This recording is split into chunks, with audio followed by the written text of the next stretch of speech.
Good evening and welcome everybody. Tonight is the closing night for the programming for Contagion, which was Science Gallery Bengaluru's first fully developed exhibition season. In Contagion, we explored the transmission of diseases, ideas, and behaviors. We are very happy with the outcomes of this exhibition. We had a review in the Lancet, and Contagion was also selected as one of the Falling Walls winners for science engagement. It is therefore with pleasure, but also sort of some kind of a heavy heart that we say goodbye to Contagion in order to move on. So on this last evening, we are absolutely delighted to welcome Vidya Krishnan and Satyajit Mayer. And I would like to welcome all of you in the audience as well. Satyajit Mayer will give us the opening remarks for the evening, which are also meant to be the closing remarks for the program. To briefly introduce him to our audience members who are not from Bangalore, Satyajit Mayer is a biologist and serves as the director for the National Center for Biological Sciences in Bangalore. He obtained his PhD in life sciences from the Rockefeller University, New York. He has worked in the Department of Pathology at Columbia University and has taught at the Woods Hole microscopy course. Dr. Mayer's academic honors include the Chevalier de l'Ordre National du Mérite. He's a foreign member of the US National Academy of Science, a foreign fellow of the European Molecular Biology Organization. He has received the World Academy of Science Prize in Biology. He's a member of the Indian National Science Academy and the National Academy of Science India, an Infosys Prize winner in the Life Sciences, a Shanti Swarup Bhatnagar Award, and a Wellcome Trust International Senior Research Fellow. There's much more to say, but I suppose this should give us an understanding of his myriad accomplishments.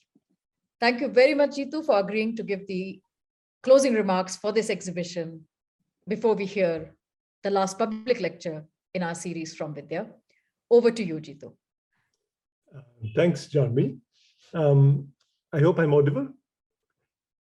Yeah, great. Well, I could be brief and just say contagion transmission ends now. but I'm going to take a few of those 10 minutes that you have given me to say something about the exhibition and also about where we are.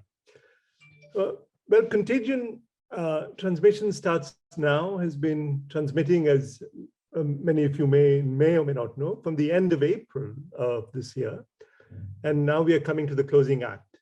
And due to the terrific response that we got from the public, we have, when I say we, I mean, I'm just saying I'm a member of the board of the Science Gallery, and from that perspective, we felt it was important to extend the exhibition until the end of the year, updating the material which was explored in the earlier months. But I should also add, this was a huge effort. 8 partners, 16 exhibits, 72 programs, 60 facilitators, and over 200,000 exhibit views, and more than 7,000 program participants. So it's an extraordinary effort, and it's really fantastic to be part of this this evening as well when we come to its closing. And there's been also tremendous media engagement, and as Janvi's already mentioned. I think most importantly, a feature of the exhibits have been the mediators, who, and about 70% of them have been conducted in Indian languages. So I think that's an extraordinary way of engaging with our scientific audience, or our audience who is interested in science. And I think Contagion has been extremely meaningful in these difficult times. As Janvi mentioned, it was conceptualized as a living exhibition where programming derives from and feeds into the exhibits themselves. The exhibits themselves were curated around a central theme. As she mentioned, the transmission of disease, behavior, and emotions. The program extended this theme into, I think, a very important domain, that of the socio-political and the cultural domain, bringing science and dragging science, if you will, into these regions and its interrogation as well. And this has provoked, I think, several critical questions on research agendas, equity, and social justice during the COVID-19 pandemic. I must say, many of us have bemoaned the digital format. The previous exhibition that was put up by the Science Gallery Fatopia, which premiered in the halls of the Bangalore International Center, was a great pleasure to simply explore all its tactile qualities and the physicality of that space. But the inevitable digital format that was necessitated by COVID has actually allowed some of the valuable artifacts of Contagion this time around to be archived in its exhibited form, where permissible, of course, perhaps for a very long time. So exploring various forms, visual, oral, and the cinematic, bringing together both experts and public figures with engaged participation. I believe that the digital format of the Science Gallery exhibition has created a new format for these kind of exhibitions, and I hope this will be something that we will continue to maintain. Several amazing installations and discussions have ensued during this period, and it is with a sense of loss, although I must confess I wasn't able to keep up with the stuff that was going around. It is with a sense of loss that we must announce the end of this online exhibition at the end of the year, not today, at the end of the year.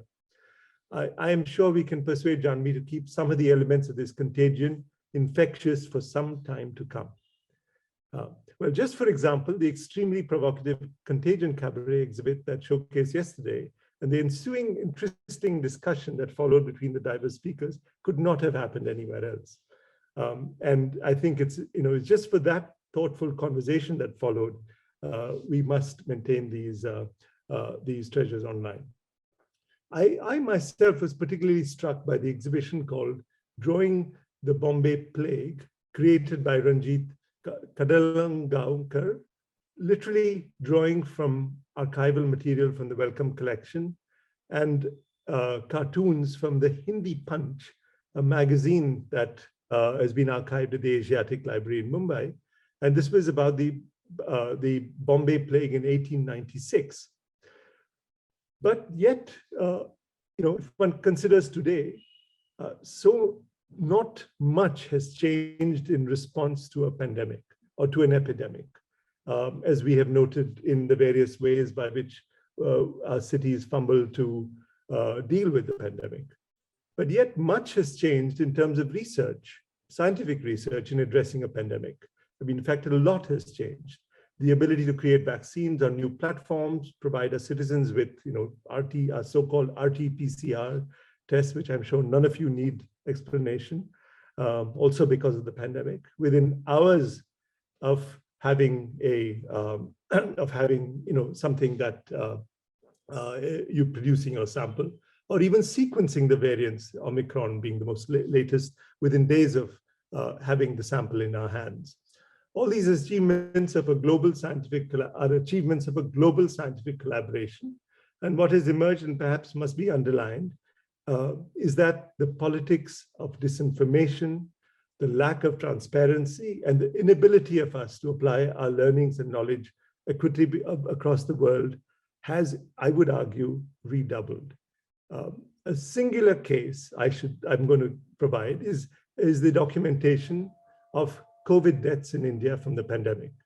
This has been a huge challenge, and we recently held a panel at the Indian Academy of Science where it was evident that the deaths from the pandemic were almost an order of magnitude more than what has been officially documented. So this literally doubles the world's count on COVID-related deaths, and we still don't have the official figures. But this work was the work of heroic data journalists and those who painstakingly sift through surveys to come to these dramatic conclusions. So it is only fitting that we have Vidya Krishnan, who will be speaking about the challenges of documenting the COVID-19 pandemic as the closing act of the live program for Contagion. I believe that by exploring how scientific research is done, technology developed and its use made more equitable and even debated fully, we can all benefit as a species if that happens. The Science Gallery experiment is driven by this spirit, and I hope that the exhibitions like Contagion, developed here in Science Gallery Bangalore, will be made available around the world. And who knows, perhaps the next exhibition will be on location and yet be available to our exhibition participants around the world. Thank you, Janvi, and now may I invite you back.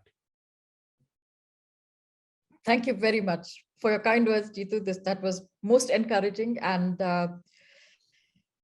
thank you also for your remarks, especially noting aspects of the exhibition that spoke to you, but also why this might actually be valuable. And it has been the goal for my team and myself to make this exhibition in a manner such that it retained relevance and it became meaningful to our audiences at what has been an incredibly difficult time for most of us. So thank you again. Before I introduce Vidya and hand over the mic to her, I must share my delight with you to welcome Vijay Chandru, a board member and a colleague of ours, Andrea Bandelli from the Science Gallery International, Owen Gower from the Jenner Museum, who have been our partners on this exhibition, and my friend and colleague Arunabh Ghosh. It's wonderful to have you guys in the audience as well. So allow me to now introduce Vidya Krishnan. Vidya is a writer and journalist. She has extensively written about social justice, especially public health, over the past 2 decades. Her first book, Phantom Plague: How Tuberculosis Shaped Our History, will be published by Public Affairs in February 2022. Looking forward to the book, Vidya. Vidya's lecture is entitled Science, Denialism, and Democracy. And we thank the Department of Biotechnology and Wellcome Trust India Alliance for supporting this lecture. Over to you, Vidya. Thank you so much for inviting me to be a part of this exhibition. It is such an honor. Thank you for the generous welcome. I'm excited to be a part of the closing act. No pressure. I know it says on the program that I'm going to talk about science, denialism, and democracy. I'm not going to talk about science, denialism, and democracy for 2 practical reasons. I gave that talk at the University of Hyderabad a couple of weeks ago, and I kind of feel guilty giving the same talk here because one doesn't like to be a one-trick pony. And the second reason is the organizers got in touch with me months in advance. And I don't know in July what will be occupying my mind in December. And so here we are in December, and what's on my mind is anger and revolutionary justice. All of it ties into the pandemic. We are going to talk about a different pandemic. It's also it is related to the pandemic, but tangentially, I will get around to. I love telling meandering stories, so that's what this is going to be. The talk today is going to be about belligerence and anger and bitterness and resentment, and all of it is palpable in the air. It's palpable on social media and on the streets, as well as within our government, which hates a section of its own people. And I want to kind of complicate the idea of anger because we seem to accept it in certain forms and reject it in certain others. So regular Hanuman is now angry Hanuman, and at the back of the cars, and angry lynch mobs are going after helpless people with impunity. And anger seems to have, certain kinds of anger at least seems to have societal as well as governmental sanction. And as I said, that's the idea I want to complicate today, the idea of anger, especially the kind of anger that is felt by the powerless. My hope in telling this story is that we kind of start to tell the difference between oppressive anger and moral outrage. We've all dealt with the full force of anger at some point of our life or other. And you'll agree that it's exhausting to feel angry all the time. So why do people choose to feel the exhausting force of anger? And to examine this, I want to tell the story of Larry Kramer. He was a public health ninja and a great personal hero of mine. And he plays an extraordinarily important part in the history of HIV epidemic. My hope in sharing this story is that we learn to appreciate all other unlikely heroes around us who in the past few years have chosen to get angry and do battle with authority against impossible odds, and only to have people lecture them about how anger is self-destructive. And surely there are better ways to engage with any subject than be angry. And I'm going to argue that that's not the case, hoping for a lively Q&A session after this. So my question was, why do people do that? Why do some people get so angry in their bones? Larry Kramer is a perfect example because he was a troublemaker. But on the surface of it, Larry Kramer was just about the most unlikely man to be in battle. In a world before HIV, Kramer used to be an author, an essayist, and a playwright. In 1978, Kramer wrote a novel called Faggots. In it, he said that the origin theory of HIV crisis was the drug-addled, orgy-filled merriment of the counterculture movement in the 60s. In May 2017, a New York Times profile noted that for Mr. Kramer, New York in 1960s and 70s was a haven for sexual revolution in which he both participated and later criticized. During the late 1980s, as the HIV cases started turning up, Kramer's novel seemed agonizingly prophetic. To his critics, he was arrogant and self-promoting, irrationally angry and rude and cruel and deluded and double-dealing and possibly deranged. These are not my words. To his admirers, he was an Old Testament prophet whose early warnings to the gay community about sexual profligacy and AIDS were eerily prescient. He was the kind of guy newspapers these days would call radical or a firebrand activist. And within the activist community, he spent years being ostracized for having written Faggots. His language was a brilliant combination of name-calling and sardonic humor. His eye was remarkable and his point of view was unique. His life was activism porn. Larry Kramer was one of the load-bearing pillars around whom the American HIV movement was built. He died in May 2020 at age 84 after having battled ill health for most of his adult life. And Larry Kramer was angry because he saw the HIV epidemic for what it was, another vehicle for the mainstream heterosexual society to oppress the homosexual community. And this was done in several insidious ways.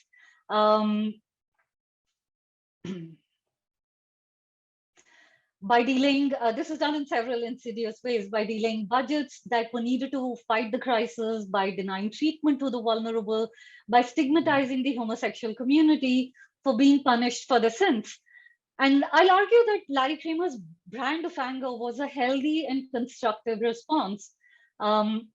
News about the HIV epidemic began with a small trickle of untreatable patients, 5 to be precise. In 1981, the US CDC published an article about a rare cancer in 5 patients from Los Angeles. All of them were gay and all of them had a rare lung infection. I'm sorry, I was keeping an eye on the comment section, which anyway, it would take another 2 years for the medical community to identify the culprit, which was the human immunodeficiency virus. In the early years of the HIV epidemic, it was known as the gay plague. The technical name for it was GRID, or gay-related immune deficiency. The HIV outbreak of the early 1980s was a perfect storm. A new virus that doctors did not fully understand started infecting the gay community, just as this long oppressed community started coming out of the closet in the US. And the formidable health challenge turned sinister when politicians and religious leaders entered the fray. Several religious leaders in the US famously argued that AIDS was not just God's punishment for homosexuals, it was God's punishment for a society that tolerated homosexuals. And AIDS quickly provided the fodder for public figures to virulently attack patients as well as the LGBTQ community. the full weight of mainstream society's morality was brought to bear upon HIV patients, specifically, but the homosexual community in general. At this point, American president was Ronald Reagan, and he did not publicly say the words AIDS until 1985, the 5th year of the epidemic.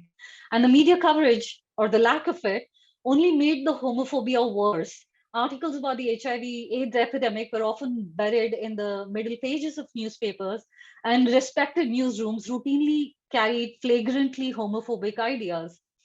In March 1986, William Buckley Jr., an American public intellectual, conservative author, and political commentator, wrote in the New York Times that everyone detected with AIDS should be tattooed on their upper arm to protect common needle users and on their buttocks to prevent victimization of homosexuals.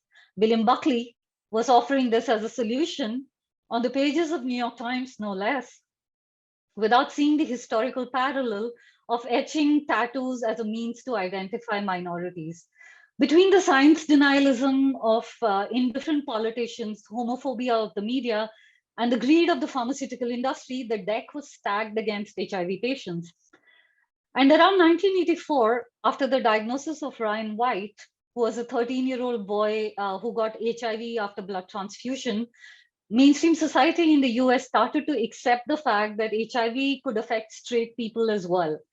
When Ryan White returned to school, he faced AIDS-related discrimination, and his story gained national attention. Soon, the teenager became a face for public education in HIV in the US, and he was an acceptable face because he was a hemophiliac child, not a sexually deviant homosexual considered unworthy of compassion. Within a year, Americans had become aware of AIDS and the fact that it was rapidly spreading. Then Hollywood star Rock Hudson announced that he had AIDS in July 1985. And this was enormous for two reasons. Not only was the disease poorly understood, but Hudson's diagnosis was also symbolic. At that point, Time magazine noted that when the news broke of Rock Hudson's diagnosis, that he had represented old-fashioned American values of the 1950s.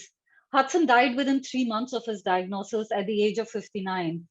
The Times obituary described him as the most celebrated known victim of AIDS, who in the last weeks of his life perhaps became the most famous homosexual in the world. Once politicians realized that the virus did not target minorities exclusively, Congress approved a vast increase in funding for AIDS research. In the 1990s, AIDS research made serious progress, and celebrities had an important factor in maintaining the momentum for the search for a cure. In November 1991, a basketball superstar Magic Johnson revealed in a press conference that he was HIV positive and would be retiring from basketball. He was 32 at that time. And at a press conference, he said that he would be spending time being a spokesperson for HIV virus and telling young people that they should practice safe sex. 2 weeks after Johnson's announcement, another celebrity came out with a heartbreaking diagnosis. This was the lead singer of Queen, Freddie Mercury, or as we know him in India, Farrukh Balsara. Few people realized that Freddie Mercury was of Indian origin, and I go around claiming him, although Freddie Mercury never advertised it, and that's possibly because how India treats sexual minorities. Anyway, Freddie Mercury died of complications of AIDS-related pneumonia in November 1991 at the age of 45. About 72,000 people attended a benefit concert at London's Wembley Stadium, raising millions of dollars for AIDS research. By now, the less famous and the more vulnerable members of the homosexual community were suffering untold miseries, and New York City's LGBT community was among the hardest hit. As early as 1981, Larry Kramer's friends were dying from HIV. On the morning of July 3rd, 1981, Kramer read a New York Times article about a rare cancer in 41 gay men. And in that moment, Larry Kramer was radicalized. All the patients had the same medical history of sexual diseases. They had hepatitis A, hepatitis B, syphilis, gonorrhea, And in an interview in 1989, Kramer said that when he saw that report that morning in July 1981, he was scared because he'd had all those diseases. And that's when the penny dropped for him. Kramer got on the phone and he called everybody he knew. He called his friends and he called everyone he could think of, political people, rich people, journalists, doctors. Nobody turned up. His immediate need was to do something that would make the system accountable and to spread the word that the gay community had to collate with the promiscuity. But people reacted the same way they do today when you ask them to wear a mask. Um, how do you expect a whole community to change their behavior? And in this case, cooling it meant that people had to stop having sex. Panic struck, the public was blaming the gay community, hospitals were turning away patients, and it was clear to HIV positive patients that no help was coming. In 1987, Larry Kramer founded an organization called ACT UP, the AIDS Coalition to Unleash Power.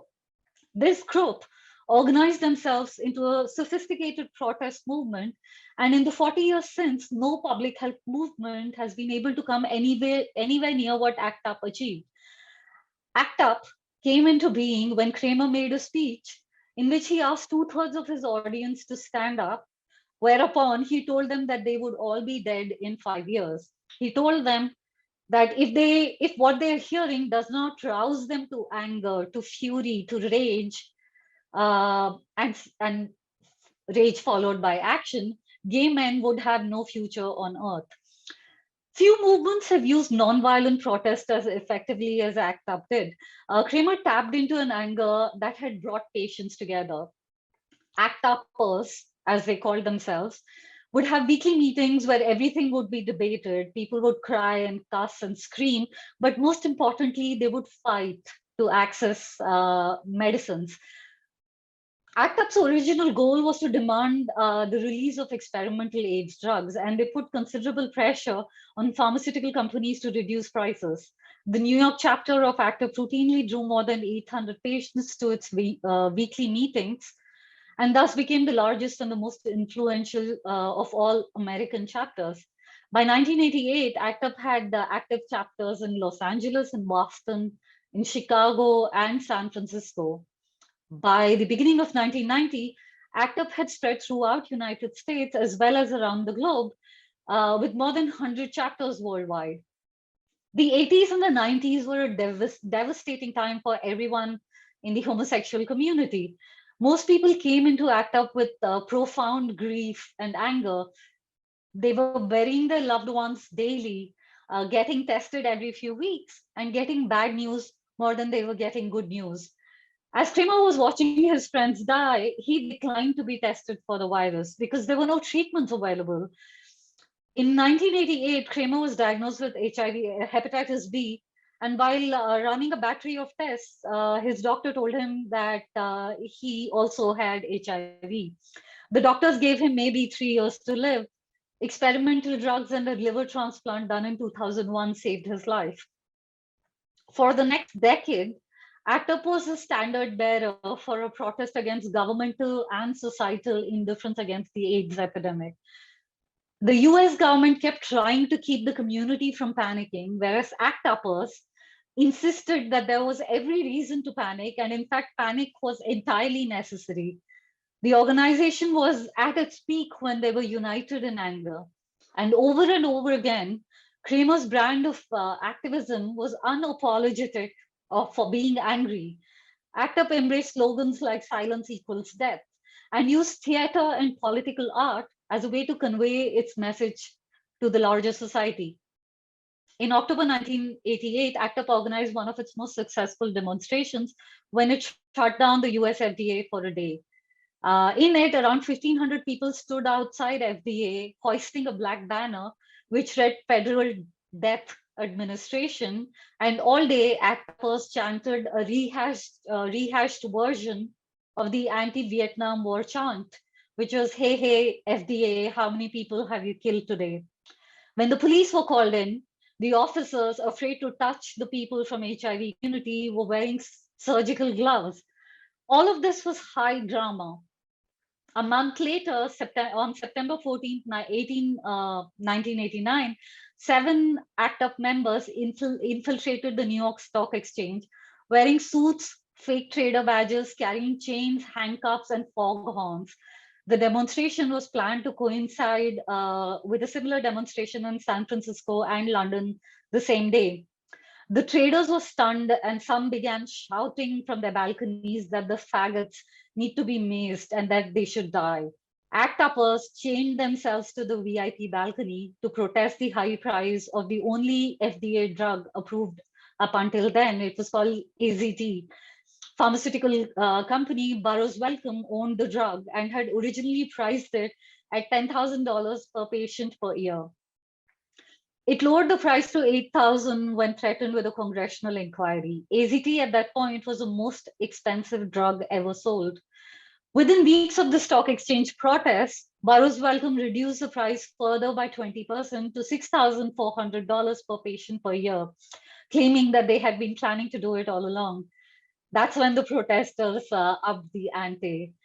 If you're thinking shutting down FDA or taking over the stock exchange was crazy, ACT UP was about to do something crazier. Their next target was organized religion, once again, completely outside the realm of possibility in the world, in any part of the world today.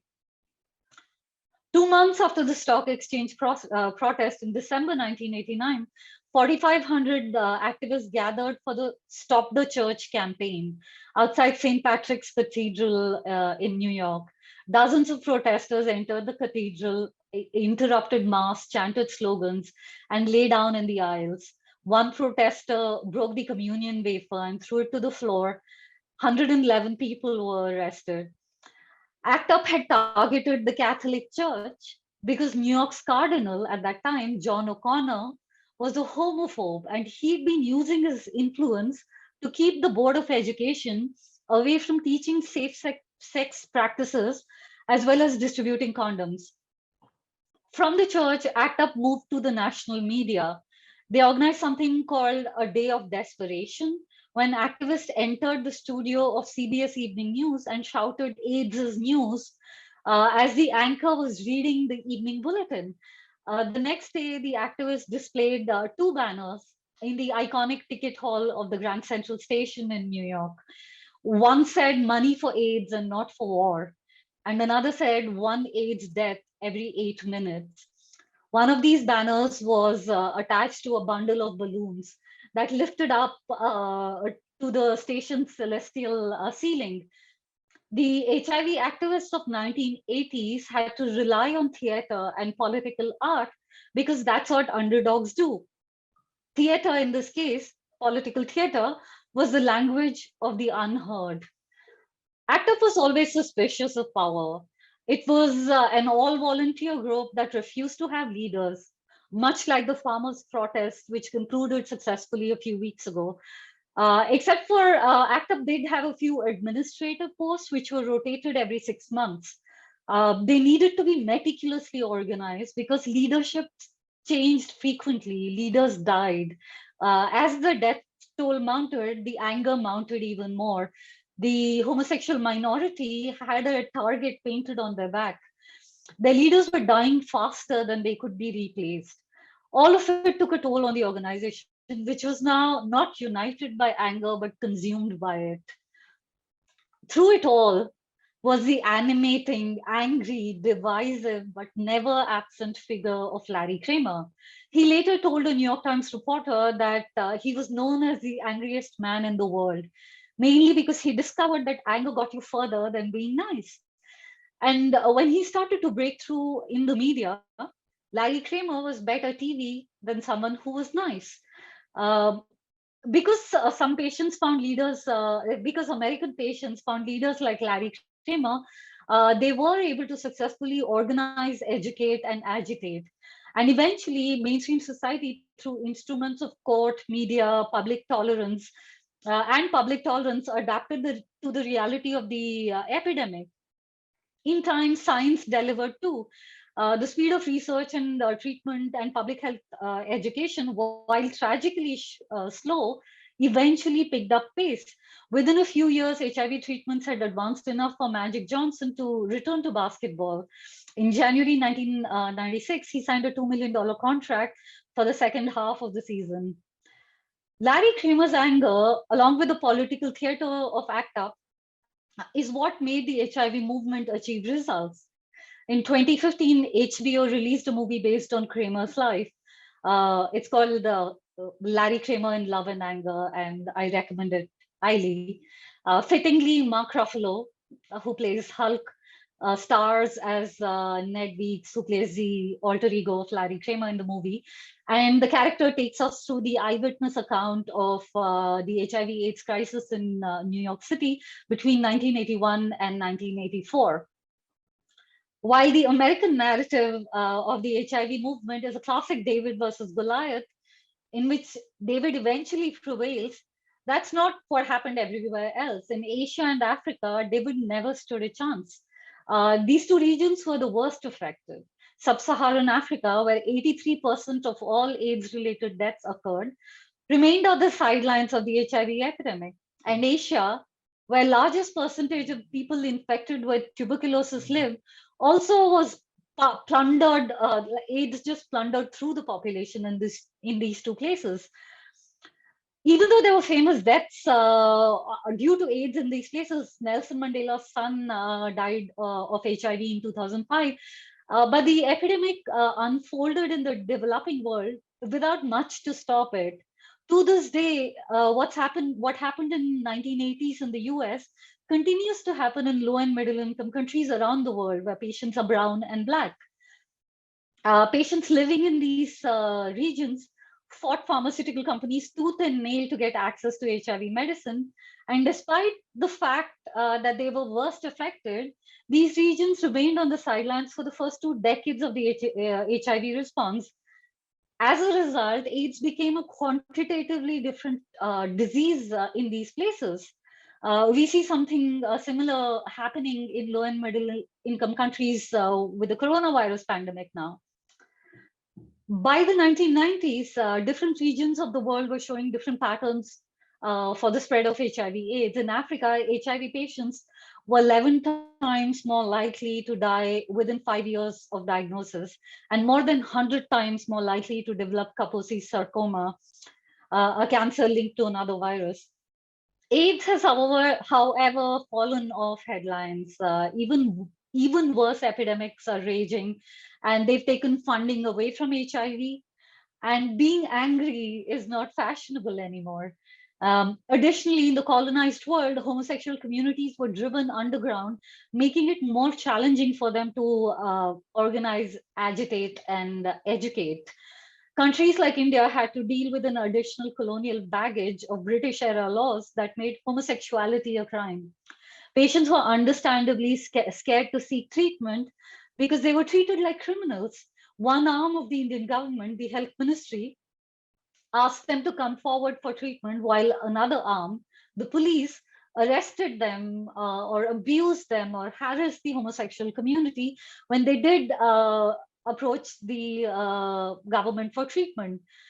In many cases, patients chose to live with the disease, condemning themselves and those around them to a brutal life and an equally brutal death.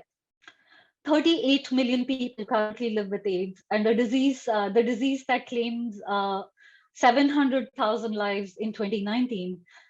Experts predict that by 2030, 100 million people will be infected with HIV virus. Complacency, the refusal to get angry about it, and reduced funding that has come from the complacency is rolling back the advances towards ending the global HIV epidemic.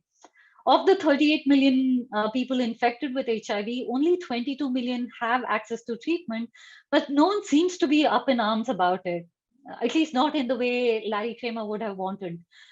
The feeling of anger is practically universal, and yet it remains one of the least studied of basic emotions. In a world traumatized by coronavirus, patients with HIV, TB, cancer have to fight for their lives as well as fight the system.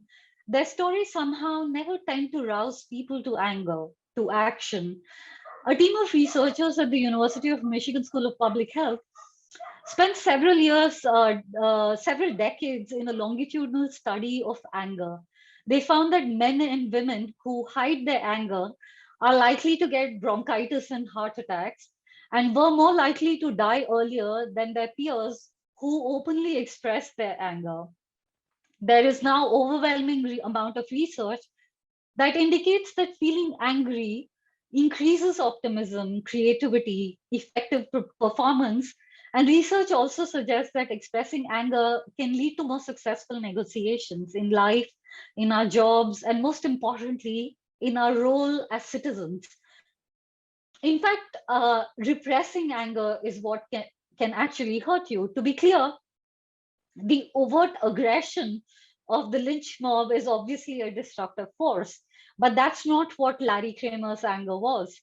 I'm talking about the kind of anger that gives birth to altruism, anger as a force for good. When it comes to mobilizing people and creating support for a cause, no emotion is stronger than anger. And I kind of want to argue that it's a mistake to presume that kindness or compassion or love or fairness, all very important emotions, are somehow the opposite of anger, of rage, of dissent. I kind of want to place that these are both equally important emotions on a spectrum, all of which complete us as, you know, the unique people that we are. And Larry Kramer's anger was the response of a decent man with a moral compass who saw the HIV epidemic for what it was, another vehicle for mainstream heterosexual society to oppress the homosexual minority. His belligerent, antagonistic campaign for an all-out response for AIDS crisis did help shift the national health policy in the US in the 1980s and 90s. We need a more sophisticated understanding of anger if we are to construct a better world for ourselves. Experts argue that putting our angry feelings to good use may be far more effective than simply suppressing them. Suppression just leaves you feeling exhausted. So for me, it's all about where you're going to direct the energy that is fueled by anger. In one experiment published in 2009, sports scientists in UK asked their participants to imagine an intensely annoying scenario before they underwent a test of strength, in which the sportspersons were asked to kick as hard and as fast as they can for 5 minutes, while a machine measured the force of their movements. Researchers found that anger led to a significant boost in their performance compared to participants who felt neutral. Later studies have found similar benefits in ball pitching and in jumping. Angrier sportsperson felt the angrier a sportsperson feels, the faster they pitch or the higher they jump. That's what the researchers in UK found. A burst of anger can also spark greater creativity in brainstorming tasks. Angry people come up with more original ideas and varied solutions compared to people who are primed to feel sad or feel emotionally neutral. The increased arousal appears to supercharge the mind, allowing it to draw connections that are unavailable when you feel emotionally neutral. We live in a world where that objects to expression of anger, especially the kind of anger minority communities feel, the kind of anger raped women or abused Dalits or jailed activists feel, no matter how terrible their life is. We object to their anger uh, because that's what we've been socialized to feel. On the other hand, in India in particular, who has a sanction to feel endless rage? Uh, Amitabh Bachchan is a great example of this. This idea is global, but nowhere is it more mainstream as it is in India, with Bollywood selling us the trope of the angry young man. We are taught to fear, value, and respect male rage. For everyone else, we are taught anger is unproductive and self destructive as an emotion. Minorities, on the other hand, especially women, for far too long have been taught to disguise their anger, to cover it with jokes, or hide it completely from view. Anger is rarely acknowledged as a righteous or patriotic duty, especially when it originates in minorities. And my hope in sharing this story is that we start to differentiate between the kind of anger that is transformative for a society and the kind of anger that is oppressive and self-serving.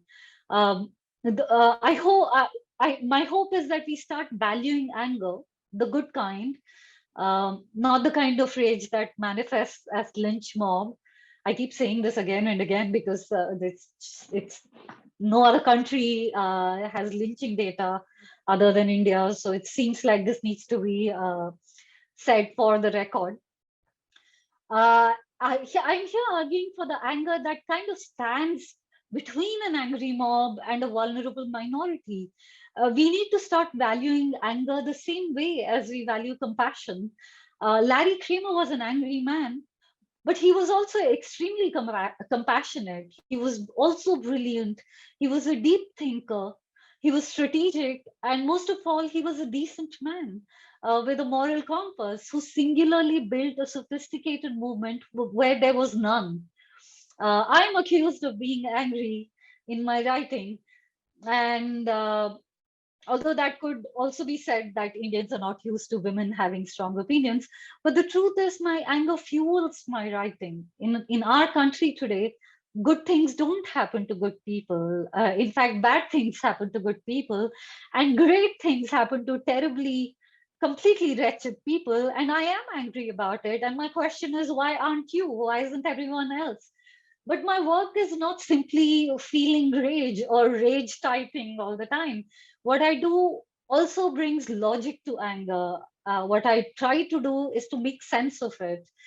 Um, again, for the record, a sense of perspective is especially important when you decide to express your anger to others. I'm not asking anyone to rage on. I mean, I am kind of, but giving a free rein to your anger, expressing it as overt aggression, as hostility, is rarely advisable. I'm making an argument for controlled, thoughtful, and strategic expression of anger. Researchers have also outlined the best way to express anger, and they recommend three things. One is that one must exercise patience. Second is that we must plan our response before you initiate a confrontation. And the third and most important is that one must spend time thinking how you're going to articulate your feelings. Anger is a very natural and most automatic response to pain. The most important thing about anger that I want to place on the table, and I hope we'll discuss this in the Q&A, is that it never occurs in isolation. Anger is necessarily preceded by pain. Larry Kramer wasn't simply angry, he was morally outraged. And that kind of anger isn't the same as oppressive anger of a lynch mob. Larry Kramer used anger to turn his feelings of vulnerability and helplessness into feelings of control and power. When he died, Susan Sontag, a writer and philosopher who I love, said that he was one of America's most valuable troublemakers. As I mentioned at the start of this lecture, my hope in sharing this story is that we learn to appreciate the unlikely heroes around us who in the past few years have chosen to get angry, have chosen to do battle with authority. The argument I make is we should join them and create good trouble instead of lecturing anyone about anger being self-destructive. There is a very specific nexus between anger that minorities feel and Indian politics. Historically, specific I can do this. Historically, specific dissatisfactions and resentments among Indian women who are fighting for safety on a daily basis, or farmers who are fighting for their livelihoods, have ignited movements for social change and progress that has benefited the entire country. what all of these movements have in common is that at some point they found that they could no longer tolerate the conditions under which they lived. And they decided to get pissed and be angry and create trouble. And thank God for that, because a lot of good came out of it. It made the world a better place for all of us. Anger is intrinsically related to revolutionary justice. Without anger, there is no revolution, and without revolution, there is no future. Inqilab Zindabad. Thank you. Thank you very much, Vidya, for your provocations and for sharing your ideas with us. So we are ready now to take questions from our audience. So please either type in your questions into the Q&A box or raise your hand, and we'd be very happy to take your questions. I think Jitu has a question already, so please go ahead. Yeah. So, really, thank you for that talk, Vidya, bringing out the power of anger. Now, my question to you is, I mean, you're obviously trying to say something given that we are, ending the Contagion exhibition, you're trying to create a discussion and a dialogue about anger that we all feel or sense about a system that right now, as you said, has been working relentlessly to create so many and severe authoritarian kind of views. Now, authoritarian kind of structures. How do you see anger, in this current context, serving to change things? Thank you for that question. How do I see anger as something that it has to be collective, right? It cannot be a singular individual. I mean, Larry Kramer today would be locked up. Yes, Larry Kramer today will be locked up. That is true. The way if we are talking about collective anger, that's such an interesting question. I study sociology, and I'm fascinated by groupthink, how as a group emotions manifest. And the thing is, we are collectively angry today. It's just that the collective anger is of mobs that, or police brutality. So there is enough anger already. What does happen? I feel this is true for India, but it's also true for a lot of post-colonial democracies, which are being failed by the superstructures of society, which is courts or hospitals or schools.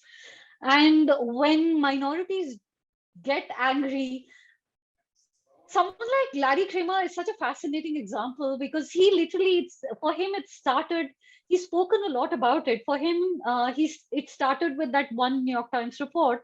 And it started with one guy working the phone, and he wouldn't let go, and he was just ready to burn down with the house, and the house was on fire. I guess what I'm saying is there are only two. See, everyone feels anger. The only question here is that, do you turn it inwards and let it self-destruct, or do you channel it outwards? Because anger is everywhere. It's just palpable. In India right now, the only thing that's palpable is anger. And I kind of believe that suppressing this emotion doesn't help in the long run, because suppressed anger essentially at an individual level turns into depression. But suppressed collective anger spring loads it. What we saw with the farmers' movement, for all we say that people are getting locked up, people are still choosing to come on the streets. The women of Shaheen Bagh are a perfect example of it.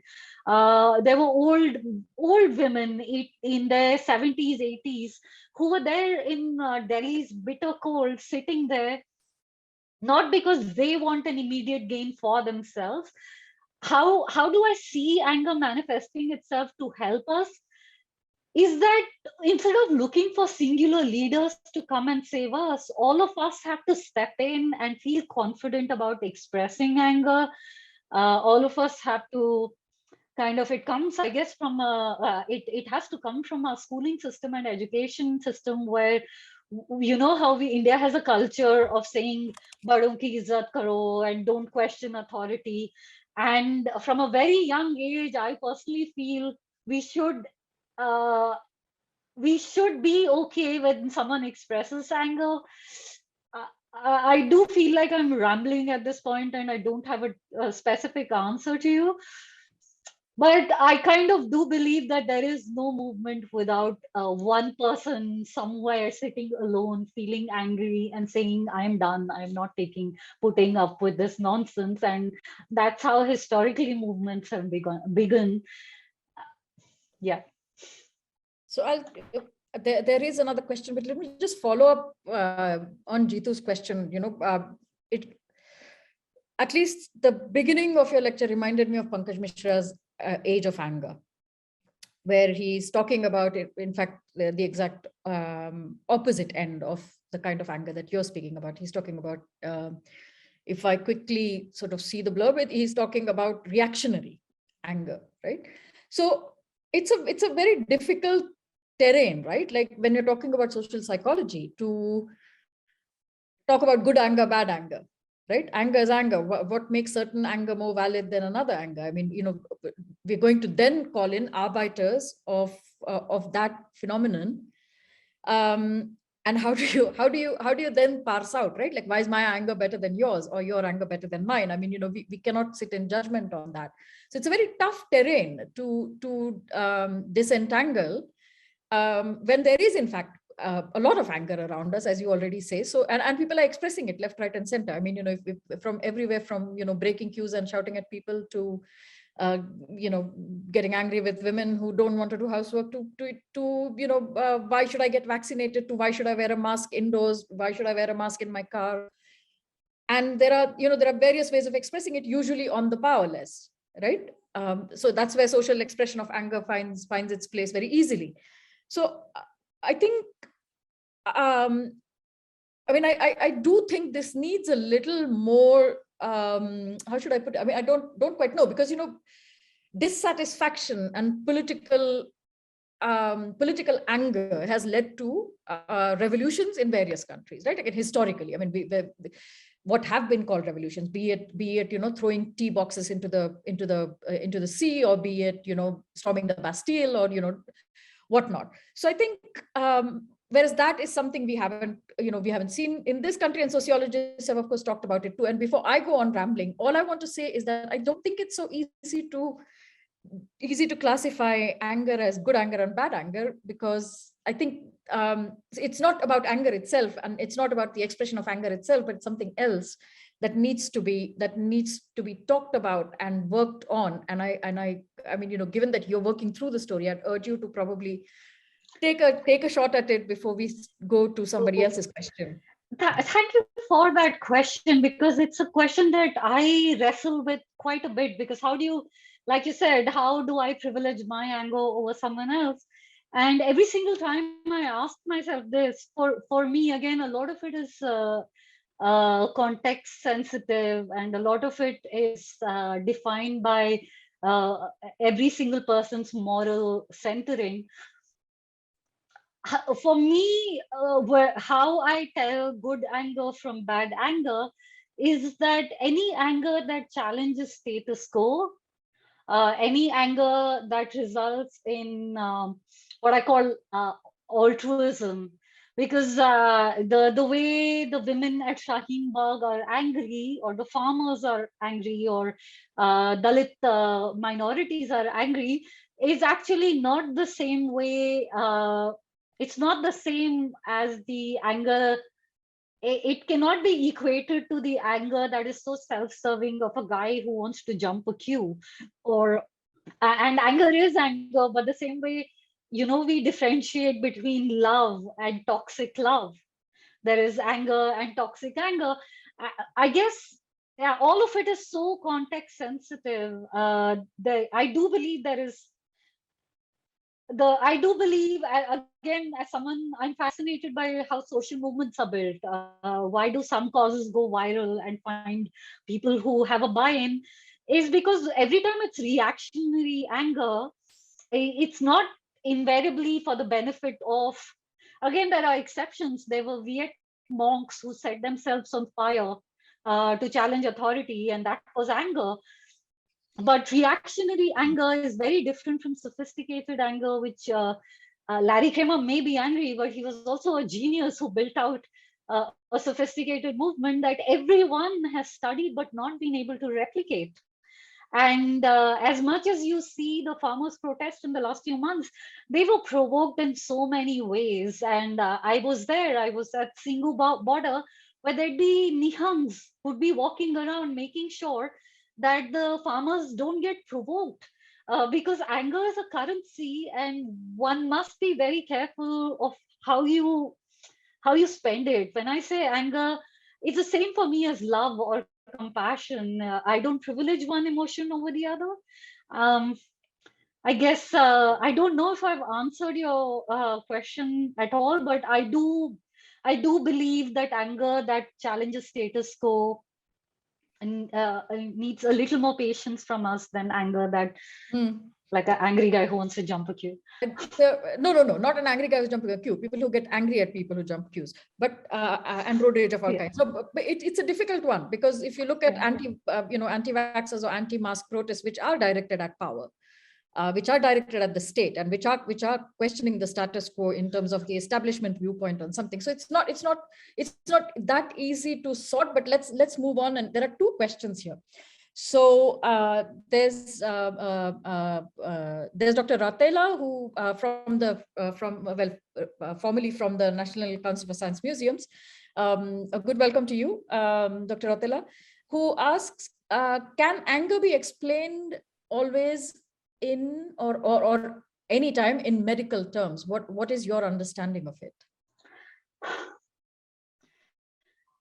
I'm not qualified to answer that, because I'm sure, because there is so much research in the past 2 decades of anger, and also, like, my skill is to tell a story, and I kind of feel, yes, of course, any emotion can be studied, measured, should be studied and measured, and anger absolutely must. The fascinating thing about the time that we exist in right now is that anger has merged with this twilight zone that we are in, which is the post-truth apocalypse. Because, like you said, there are angry mobs who don't want to take vaccinations, and there is this tsunami of misinformation, and which kind of makes it all the more important for us to study anger. But I kind of feel like from the point of view that I approach anger is a more humanities point of view, which is my expertise. And at its basic level, I do believe that it would help us more if we try to understand anger as a human emotion before we quantify it as a medical or quantify into numbers. And again, to understand why someone is angry also needs a lot of compassion. So a lot of things play into that. And none of what I said means anger needs to be privileged over compassion. All of it has to. This is such a fascinating and complicated subject that I'm again not sure if I've done justice to it. But I don't do medical research. I tell stories about medical research, and that's like 1 degree of difference. So yeah, I'm not. Yeah. Sure. No, I mean, it's a matter of perspective. I'm myself trained as a historian of science. So, of course, you're writing from, you might write from the inside occasionally if you come with training in the discipline yourself. But on most occasions, you're asking questions that socially need to be asked of scientific research or the establishment. So I have a question here from Andrea Bandelli, who thanks you for your wonderful lecture and wants to ask you, what differences do you see between the anger expressed by ACT UP and the anger we see today in relation to COVID? For instance, at whom is the anger directed to? With COVID, I will say I've been traveling through COVID. It's one of those things that I've been in the US, I've been in India. I've also been covering COVID in both countries. And I will say that unlike the HIV movement, again, it's such early days for the pandemic. And, with distance from these events, we understand them better.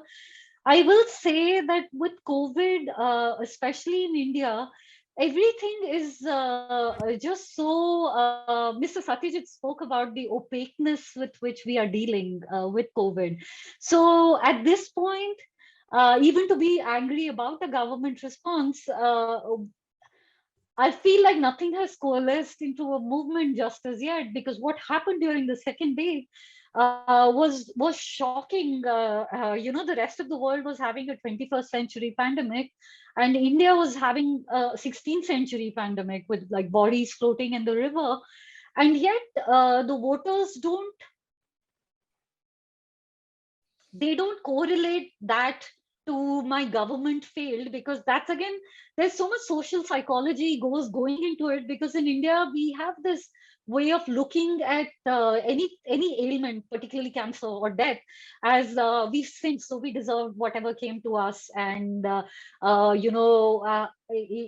pichla janam we did something, and there are so many ways people rationalize it without pinning it to the elected representatives. So we've not seen a proper. Nothing has coalesced as yet, but there are two germ of a movement that are coming together. I see the governments denying the oxygen deaths, and I do know that the families that lost members to oxygen shortage have come together, and they have formed some sort of. At this point, it's not ACT UP. At this point, it's a support group. But which is why I did go into the logistics of ACT UP. They did have weekly meetings, and they were strategic. And I will say I have not seen anything like that on COVID, either in the US or in India. But also, COVID is the first pandemic we are dealing with where we have social media and so much disinformation. So I'm watching this space very closely, and it's such an interesting question. We will have to give it time to unfold, I guess.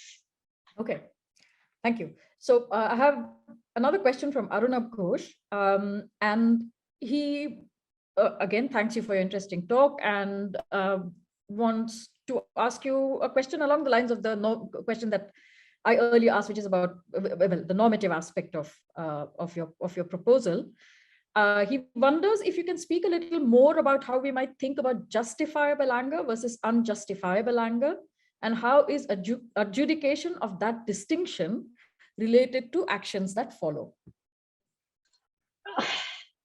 Again, this is exactly why I threw this subject out, because it's one of those slippery things that no one has kind of been able to tangibly get a hold of. If I were to, for me, again, this is, for me, whatever is justifiable anger does not include physical violence. That is like the first filter. There is no physical violence in it, because being angry is very different from being hostile and being abusive. And again, justifiable anger for me is someone who has, those three things that the researchers pointed out, where you must sit with the discomfort of your own anger and put it in words and articulate it and have a very clear goal. It's pointless to be angry if you don't have an ask. It's also pointless to be angry when all you're doing is, there's a brilliant book called Pedagogy of the Oppressor, where it talks about how every oppressed minority wants to overthrow the oppressor just to become the oppressor themselves, because that's how people feel power. How there are, and I would not get behind any kind of anger in which to feel the power of anger you have to abuse someone else. I guess that's a starting point for distinction, but it's just so much of it is very context specific. So I could possibly answer this question if I had the specifics of, say, the students of Jamia getting angry, or like very specific instances of anger, and you can go into it. It just varies a lot in the social context in which the emotion exists, much like love, and much like there is kindness which is toxic too. A lot of people do charity to post a photo on Instagram, and that's toxic kindness. It's got nothing to do with helping someone in the way they want help. It's about helping someone by getting rid of things that you were going to throw away anyway. So I'm not sure if that's if that's. Thank you. Thank you very much. We've run well over time, but I think it's a difficult terrain that you've opened up in terms of this. This was a relentlessly difficult time. The second wave was worse. Many of us have felt it very, very close. And it has been a time of suffering. It has been a time of how should a sort of exaggeration, exacerbation of inequity. And it has, it has only increased the divide between, or social. It has increased social inequality in ways in which we are finding it very hard to come to terms with. And just as we are in many ways preparing for a potential different wave, hopefully not as tragic as the previous one. It's an important terrain to open up, and I urge everyone who has a moment to do look at Pankaj Mishra's Age of Anger. It's a different take, but it's not an unimportant take, because there is anger, and it is being expressed, and it is being, as I remember participating in a panel at Tata Lit Live, which was about the weaponization of emotions. And of course, we talked about the very Pankaj Mishra kind of take on it. And I remember Pawan Verma looking at me completely astounded when I told him about Scum, or Society for Cutting Up Men, which was what Valerie Solanas, the woman who tried to shoot Andy Warhol, had put out as a manifesto, and which was sort of for her the ultimate manifestation of feminist violence, right? And it is not without controversy. It is not, at the same time, it is not without value that a discussion of this kind must be held with great care and with great depth. I think one needs to understand what exactly is at stake, what kind of an emotion anger is, and what do we know about it at all, from from research both in the human and social sciences and also the natural sciences. And I think it's in a way a surprising end to Contagion, which is a call to action in a way, in terms of looking further into this idea. We had hoped to discuss more about data work with you, but you've given us a thought to go away with, which has left, I think, many of us sort of wondering, okay, how are we going to think about this? And so in that sense, I think we should consider this a success.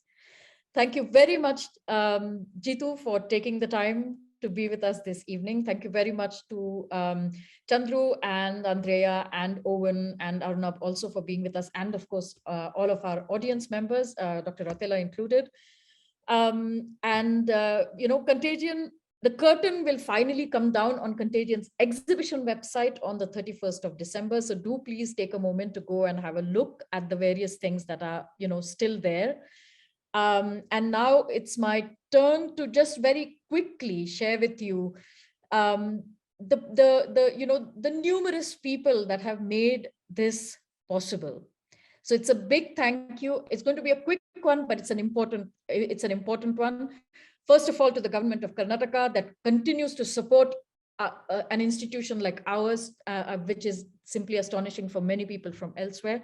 So a big thank you to them. And of course, to our academic partners, the Indian Institute of Science, National Center for Biological Sciences, and Srishti Manipal Institute of Design. This is our curatorial team. Of course, Madhushri, our program manager, and myself are from Science Gallery, but we would love to thank Daniel Olson and our academic advisors, Mukund Thattai, Sanjay Bhattacharya, and Shahid Jamil, for ensuring that, you know, the quality of the programming and the quality of the exhibition stayed on track. And we, as usual, we rejoice in working with partners, both research institutions as well as cultural institutions. This time we were privileged to be able to work with the Robert Koch Institute in Berlin and the John Innes Center in Norwich, United Kingdom. And at home, we were very happy to work with the India Alliance, with National Center for Biological Sciences, apart from supporting our institutional development, also more specifically for this program. The Indian National Science Academy, who sponsored our public lecture series, US Consulate, Chennai Photo Biennale, the Institut Français, and Dr. Jenner's house, which is the Jenner Museum in the UK. So big shout out to you, Owen, there. So the 16 exhibits and the artists and scholars behind it, I'm not going to read each and every name, but you can see those are the people who made this incredible exhibition possible, which has been an incredible learning experience for my team and myself.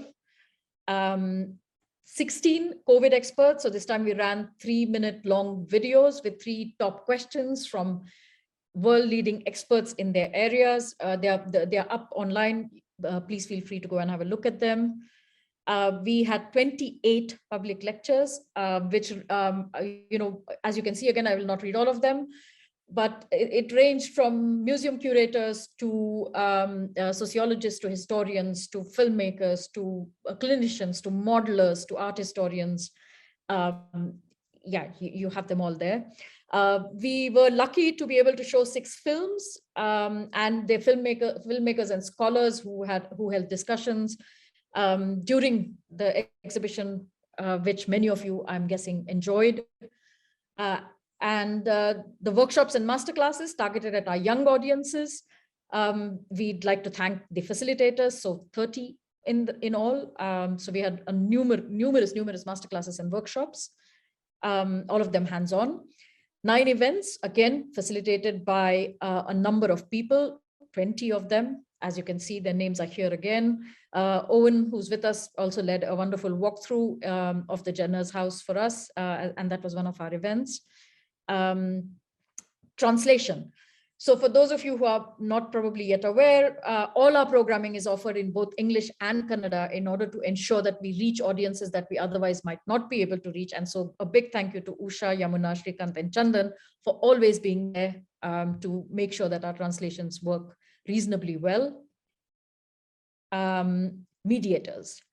The lifeline of the institution, the face of the gallery, who made sure that we ran the 200+ sessions that Jitu mentioned right at the start.